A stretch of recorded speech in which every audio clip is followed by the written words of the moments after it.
Also tomorrow, Tigers spring training. The Grapefruit League begins. There were some games yesterday, but the Tigers don't start until tomorrow when they take on the Philadelphia Phillies. And Kenta Maeda is going to make his debut. Yep. A lot of guys will make their debut. Yeah, right, first game, yes. Yeah, well, no, yeah, okay, first their debut for the season, well, but yes. That's Maeda, obviously, was on the team last year. Really excited to see these guys, and we probably won't be able to see them. I don't know if it's actually going to be broadcast anywhere we'll be able to watch. If anybody knows, I tried to look yesterday if it's MLB, if it's Tigers website. I don't know that you'll be able to actually see it, but you'll be able to hear it over on our sister station, 1270. That's right. It will be broadcast, so you get a chance to hear. Gov, is Dan doing the game? That we get the A team? There's no.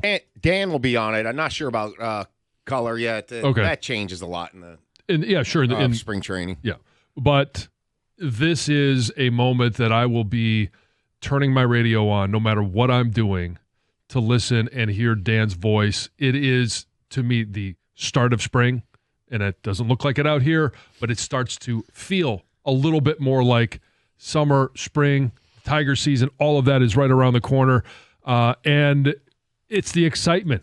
What is this team going to be this year? It's our first opportunity to hear anything about live baseball.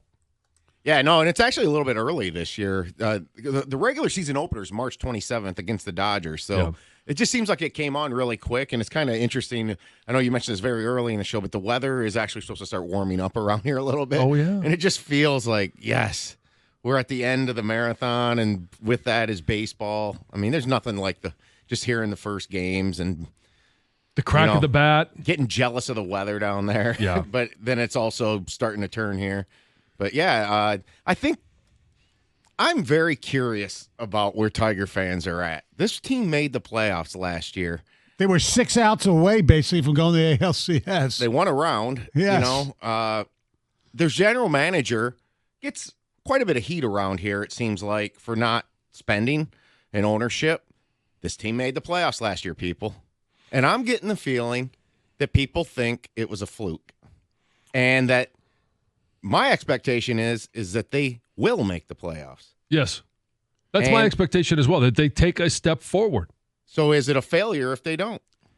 It's weird. To answer you, I do think last year was a fluke, but I still think they're going to make the playoffs this year. I don't think the two have anything to do with each other.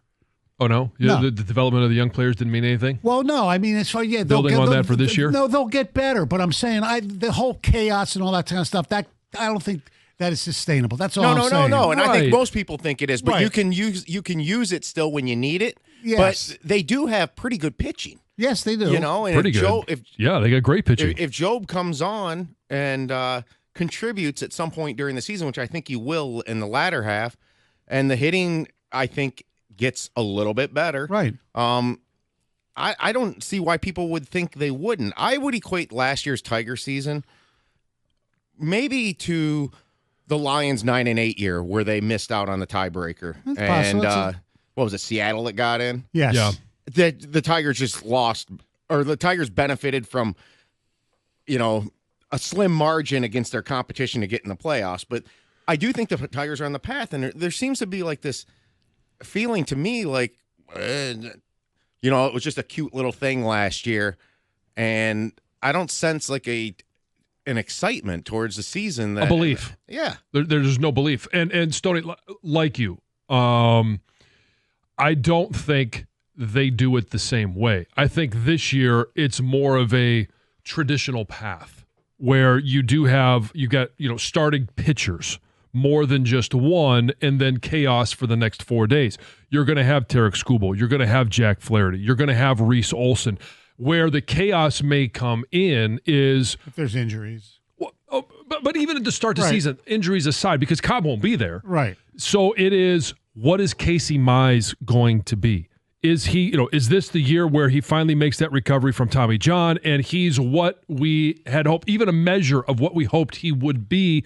Is he going to be number 4? Is it going to be Maeda? Will Jackson Joe be in the starting rotation at the beginning of the season? Will Matt Manning make the team this year? I don't know. Everybody's, he's got a new number. I know all the stuff that you read about spring training. I don't know. I'm looking at the over-unders. Okay, so the Tigers and I believe it's the Minnesota Twins are co-favorites, 83.5. That's from the Action Network. Cleveland, who won the division last year, 82.5. Kansas City also at 82.5, and the White Sox at 52.5. How many divisions have 4 teams over 500 on over-unders? I don't know. I think that's why they're all maybe a little low. Yeah, they don't probably. have a clue who's going to. They're protecting themselves against any of them. Probably, yeah. So 248-539-9797. Is it a failure, do you think, if the Tigers don't make the playoffs? Because I agree with you. I do think it's a failure because the division is not that strong. I do expect them to get better.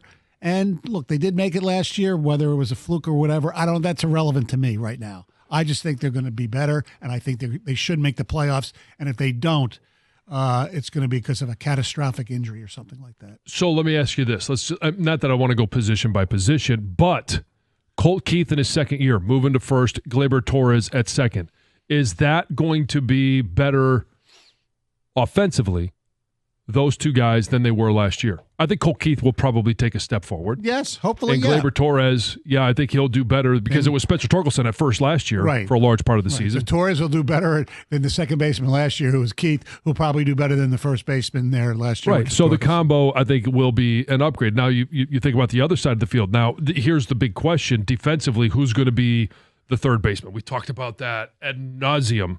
And whether it's Vierling, Jace Young, or if it's Hao-Yu Lee, he capitalizes on the momentum that he has going into spring training. And Trey Sweeney at shortstop. Dare I say? Yeah, Javi. Who knows? Yeah. Do we expect that will have more production? Whatever combination it might be, will be better than the combination that they had last year. I think it's probably the same or a little better. Yeah. A little bit better. Yeah. Okay, so a little bit better. I'll take a little bit better. Yes. All right, and the pitching situation, Tarek Skubal. I don't know if you can expect him to be better than he was last year, but he'll be hopefully. I don't know if he's going to win another Cy Young, but he'll be really, really good. We only had Flaherty up until the trade deadline. Correct. So we get a whole season with him. Hopefully he won't have to do back injections and all that kind of stuff. Yeah. That's something to worry about. Reese Olson. Hopefully he won't get hurt. Yes. Jackson Jobe. Casey Mize. Casey Mize, I don't know, man. But I'm talking about in terms of better than he was last year? I don't know. He might not even make the team. No, I agree. But will the starting five, and some of it is with the idea that they don't have to go to the pitching chaos as much early in the season, but they'll have at least 3 in the rotation that you could count on to start the season. Yes, you would think so. So, yeah, I mean. Jake Rogers behind the plate. No, I mean, offensively, you're not going to get a whole lot. No. I mean, maybe some key hits here and there. Now, but Dingler will be the backup the entire season, so that might be an upgrade. I don't know. Yeah. And we didn't even talk about the outfield with Riley Green and Parker Meadows. Carpenter DH. Right. Or outfield. I have higher expectations going into this year than I certainly did last year. And part of that is the excitement coming out of a playoff run. Mm-hmm. I think if they don't make the playoffs this year with this roster, do I expect them to make the World Series and win the World Series? No. I do expect them to be a postseason team. Yeah, I do too. I think they should, at least get one of the wild cards, you would think. I mean, they're good enough to win the division. I still think Cleveland might be a little bit better. But other than that, I don't know. I mean, yeah, it would be a failure. If you go from where they were last year, where they got to the second round, they got to the ALDS, almost got to the ALCS, and not make the playoffs, step down. That would be a failure. 97 won the ticket.